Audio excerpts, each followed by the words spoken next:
నమస్తే welcome to Nationalist hub. Dragon దేశానికి భారత్ బుద్ధి చెప్పనుందా? ప్రపంచాన్ని శాసించాలనుకుంటున్న చైనాకు చెక్ పెట్టనుందా?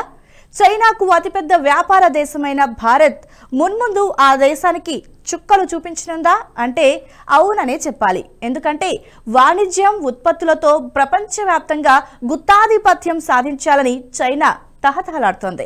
ఆ దేశం చేసే ఎగుమతులపై ఆధారపడిన దేశాలను తన కంట్రోల్లో ఉంచుకొని తన అవసరాలను వాడుకోవాలని చైనా చూస్తూ ఉంటుంది. ఈ క్రమంలోనే భారత్ పైన ఒత్తిడి పెంచాలని చూస్తోంది. ఈ నేపథ్యంలోనే మేక్ ఇన్ ఇండియా నినాదంతో చైనా ఎగుమతులపై ఆధారపడటాన్ని తగ్గించిన భారత్ సొంతంగానో లేక చైనా కాకుండా వేరే దేశాలతో వివిధ రకాల ఒప్పందాలను చేసుకుంటుంది. ఈ క్రమంలోనే తాజాగా అర్జెంటీనాతో కీలకమైన లిథియం డీల్ ని కుదుర్చుకుంది. దీంతో ఇప్పటి వరకు లిథియం ఎగుమతుల కోసం ఎక్కువగా చైనాపై ఆధారపడుతున్న భారత్ ఈ ఒప్పందం కారణంగా అది తగ్గుతుందని యోచిస్తోంది. అర్జెంటీనాతో లిథియం మైనింగ్ కి సంబంధించి తాజాగా ఒక ఒప్పందం చేసుకున్నట్లు కేంద్ర ప్రభుత్వం ప్రకటించింది. ఈ డీల్ ప్రకారం అర్జెంటీనాలోని కాటమార్కా ప్రాంతంలో ఉన్న 5 బ్లాకుల్లో లిథియం నిక్షేపాలను భారత్ మైనింగ్ చేయనుంది. దేశ అవసరాల కోసం విదేశాల్లో ఖనిజ నిక్షేపాలను అభివృద్ధి చేసే జాయింట్ వెంచర్ కంపెనీ కేంద్ర ప్రభుత్వ రంగ సంస్థ అయిన kanji Bidesh India limited, Argentina ప్రభుత్వ రంగ సంస్థ అయిన కేమ్యాన్ అనే సంస్థతో ఒప్పందాన్ని కుదుర్చుకుంది. ఈ ఒప్పందం ప్రకారం వచ్చే 5 ఏళ్లలో లిథియం మైనింగ్ కోసం కేంద్ర ప్రభుత్వం 200 కోట్లు ఖర్చు చేయనుంది. ఈ కాబిల్ సంస్థ NALCO, Hindustan copper, MECL joint venture కంపెనీగా కార్యకలాపాలు సాగిస్తోంది. అర్జెంటీనాలోని కాటమార్కా ప్రావిన్స్ లో ఉన్న ఈ లిథియం నిక్షేపాలు దాదాపుగా 15,703 హెక్టార్లుగా విస్తరించి ఉన్నట్లు తెలుస్తోంది. ఈ 5 బ్లాకుల్లో లిథియాన్ని వెలికితీయటం కోసం అక్కడి అవసరాలను తీర్చేలా అక్కడ ఒక బ్రాంచ్ ఆఫీస్ ని సైతం మొదలు పెట్టేందుకు కేంద్రం సిద్ధమైనట్లుగా తెలిసిందే.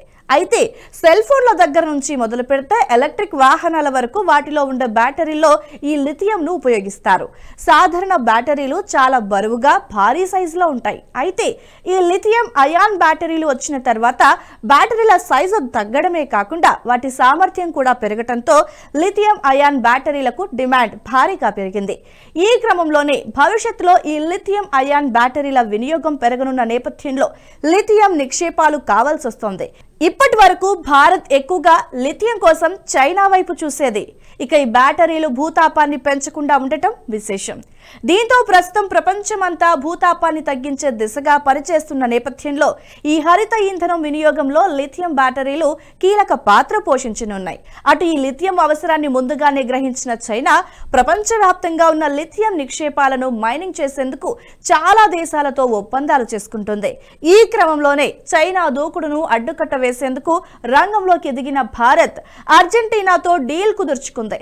ఇక గతేడాది భారత్ లో కూడా లిథియం నిల్వలు ఉన్నట్లు కేంద్ర ప్రభుత్వం ప్రకటించింది. జమ్మూ కాశ్మీర్ లో 59 లక్షల టన్నుల లిథియం నిల్వలు వెలుగు చూసినట్లు కేంద్ర గనుల శాఖ వెల్లడించింది. తొలిసారి జమ్మూ కాశ్మీర్ కేంద్ర పాలిత ప్రాంతంలోని రియాసీ జిల్లాలోని సలాల్ హైమానా ప్రాంతంలో జియోలాజికల్ సర్వే ఆఫ్ ఇండియా చేసిన సర్వేలో లిథియం నిల్వలను గుర్తించినట్లు గనుల శాఖ వెల్లడించింది. ఇది కూడా రాబోయే రోజుల్లో అందుబాటులోకి రానుంది. అదే జరిగితే భారత్ ఇక లిథియం కోసం ఇతర దేశాలపై ఆధారపడాల్సిన అవసరం ఉండదు.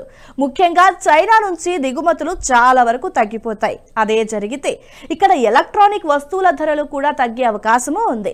మొత్తంగా రాబోయే రోజుల్లో చైనా నుంచి భారత్ కి వచ్చే వాటిలో ప్రధానమైన లిథియం దిగుమతులు భారీగా తగ్గనున్నాయి. ఓ విధంగా ఇది డ్రాగన్ వ్యాపార ఆధిపత్యానికి పెద్ద దెబ్బే అని చెప్పొచ్చు. ఈ వీడియో మీకు నచ్చినట్టయితే లైక్ చేయండి, 10 మందికి షేర్ చేయండి. అలాగే కామెంట్ల రూపంలో మీ అభిప్రాయాలను మాతో పంచుకోండి. Nationalist hub group of channels ను సబ్స్క్రైబ్ చేసుకుని తెలుగునాట జాతీయవాద జర్నలిజాన్ని ప్రోత్సహించండి. ఈ వీడియో కింద ఉన్న బెల్ ఐకాన్ పై క్లిక్ చేయడం మర్చిపోవద్దు.